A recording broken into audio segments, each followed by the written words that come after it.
جوانی که زمینه فحشا و بی‌عفتی او فراهمه و هیچ چیزی مانع او نمیشه که بره تن به فحشا بده، فقط یک چیز، اونم این که خداشو دوست داره و عفت و پاکدامنی و آبروشو دوست داره.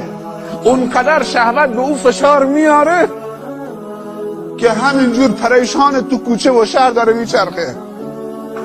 کسی ازش سوال نمیکنه چرا گرفته هستید، چند مدت تو خودتید، شما نمیدونید مبارزه شهوت.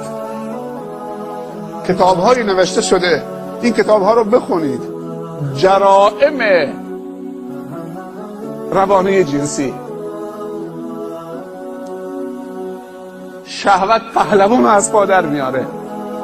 شیخ و ملا و حاکم و پادشاه و گدا و سفید و سیاه و تاجر و فقیر رو نمیشناسه.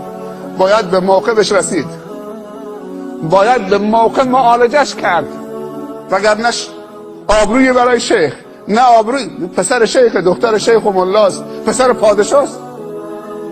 تاریخ رو ورق بزنید که شهوت چه خرمنهایی رو برباد نداده، منجر به چه گناهایی که نشده، حتی منجر به قتلم شده،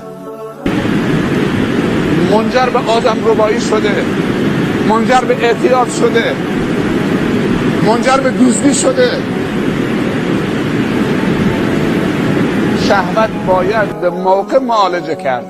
پیامبر صلی الله علیه و سلم در حدیث دیگر می‌فرمایند در یک جامعه هرچی که آمار متأهلین، آمار مجردین کمتر بشه بیاد پایینتر، آمار جرم و جنایت هم میاد پایین.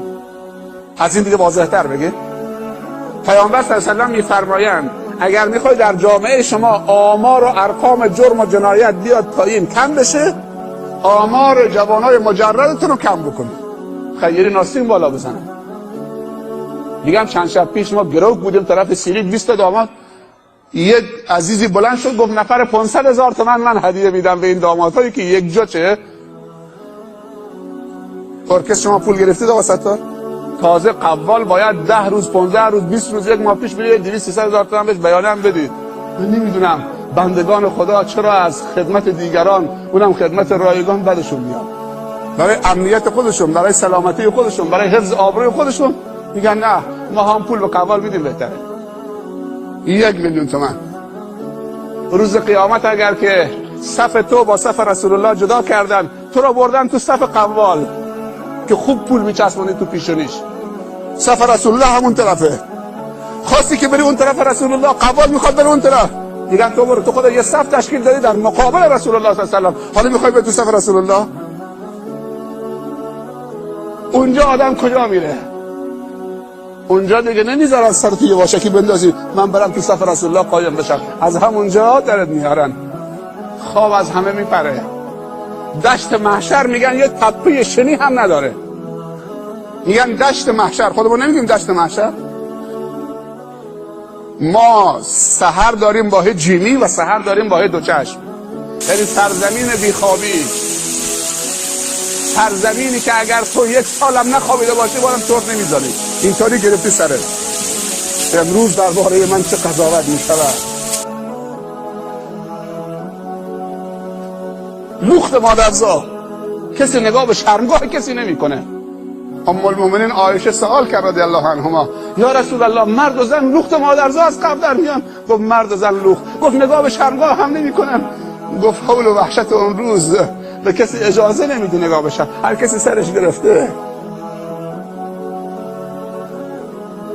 اینجاست که یه عدی میگن که ها امقرؤ کتابیه انی ظننت انی ملاقیه،